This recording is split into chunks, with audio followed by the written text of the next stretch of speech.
আসসালামু আলাইকুম। আপনারা সবাই কেমন আছেন? আমি তো ভালো আছি। আমি দোহার পরিবার থেকে বলছি। তো আমি আজকে দোহাকে স্কুলে দিয়ে আসার পথে মাছওয়ালা চিংড়ি মাছওয়ালা ডাকছে চিংড়ি মাছ নিয়ে। তো এগুলো আমি একটু বেশ সস্তা পেয়ে নিয়ে নিয়েছি। মাছগুলো বেশ ভালো ছিল। এই মাছটা দিয়ে যে কোনো সবজি দিয়ে রান্না করতে আমার কাছে বেশ লাগে।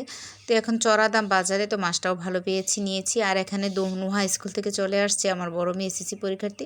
তো ওকে একটু নাস্তাটা দিলাম। আর নাস্তার ফাঁকে এসেই আগে মোবাইলটা হাতে নেব, যার জন্য বকাও খেয়েছি। তো আমি এখানে রান্নার প্রস্তুতি করে নিয়েছি সব কিছু ঠিকঠাক করে। তো ছাদ থেকে পেরে নিয়ে এসেছিলাম তেলাকুচু পাতা, হেলাঞ্চা শাক। এটা নাকি খেলে হাত পায়ের জ্বালা পোড়া বন্ধ হয়। তো আমি এর জন্য নিয়েছি। শাকটাতে খুব পুষ্টি, আর যেহেতু সার ছাড়া সব কিছু তো সারওয়ালা, তো ওইটা ভাজি করতে আমার কাছে দুপুরবেলা শাক ভাজিটা খুব ভালো লাগে। তো এখানে আমি চিংড়িটা ভুনা করে নিচ্ছি। চিংড়ির সাথে আমি ঢেঁড়স দিব, ঢেঁড়স চিংড়ি একসাথে ভাজা করব। এটা আমার কাছে খুব ভালো লাগে, ওরা খুব পছন্দ করে। তাই চিংড়িটা একটু ভাজি করে নিচ্ছি। এটার সাথে মশলা বেশি কিছু দেই না। চিংড়ি মাছের সাথে পেঁয়াজ কুচি আর একটু হলুদ গুঁড়া দিয়েছি, আর বেশি কিছু দেবো না, এটাতে হয়ে যাবে। আমি এমনিতে চেষ্টা করছি মশলা কম তেল কম দিয়ে রান্না করতে, কিন্তু এটাই ভালো। আমি তো পারছি না তেল কম মশলা কম দিয়ে।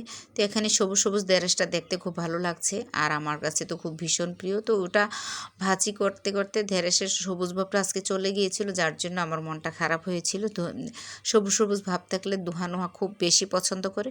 তার এখানে তেলাকুচু শাকটা আমি সব কিছু করে ধুয়ে টুয়ে কেটে কুটি নিয়েছি। আমি উপরে একটু রসুন শুকনো মরিচ কুচি দিয়েছি, শুকনো মরিচটা আর রসুনটা একটু ছেঁচা করে দিয়ে তারপর আমি ভাজি করি। তো এই তো এখানে আমার ঢেঁড়স ভাজিটা হয়ে গেল। তার এখানে ভাজি করছি তেলাকুচু পাতা, আর রান্না করা হচ্ছে কচু। কচুর সাথে আছে কচুরমুখী। অল্প একটু কচু ছিল, এই কচুটা দিয়ে উলকচু যাকে বলে, ওই উলকচু দিয়ে মাংস দিয়ে আমরা বেশি খাই। ও যে কোনো মুরগি, দেশি মুরগি হয়তো বা গরুর মাংস, হাঁস হলে তো কোনো কথাই নেই। তো আমি এটাকে একটু ভেজে নিয়েছি। কচু হলে, শুধু কচুটা হলে আমি একটু ভাপিয়ে নিতাম হলুদ লবণ দিয়ে, আর একটা আম পাতা দিয়ে ভাপিয়ে নিলে নাকি হয় না, গলাতে ধরে না। তো আমি এখানে কচুটা একটু কম ছিল, যার জন্য একটু কচুর মুখি দিয়ে দিলাম একটু টালা টালা করে। এটাতে আমি তেল দিয়ে সব মশলা দিয়ে ভালো করে কষিয়ে নিয়েছি, আর অনেকক্ষণ চুলার আঁচে রেখে দিয়েছিলাম যাতে কচুটা ভালো করে মোমের মতো সিদ্ধ হয়। তো হয়েছিল মোমের মতো সিদ্ধ, খেতেও খুব ভালো লেগেছিল। আমার তো কচু খেতে, বর্ষাকালে লতি এগুলো খেতে আমার খুব ভালো লাগে, স্বাস্থ্যের জন্য ভালো। তাই আমি প্রতিদিনই চাই কচু লতি বা কচুর মুখী, উলকচু এই ধরনের খেতে। তো এখানে আমার রান্না প্রায় সব কিছু শেষ হয়ে গেছে, আমি টেবিল সাজিয়ে নিয়েছি। তো আজকে কচুর মুখী দিয়ে মাছ রান্না করেছি, শাক ভাজি করেছি পাঁচমিশালি, আর ছিল ঢেঁড়স ভাজি। ঢেঁড়স ভাজিটার সাথে চিংড়ি থাকাতে ওরা খুব পছন্দ করেই খেলো, আমার কাছেও বেশ ভালো লেগেছিল।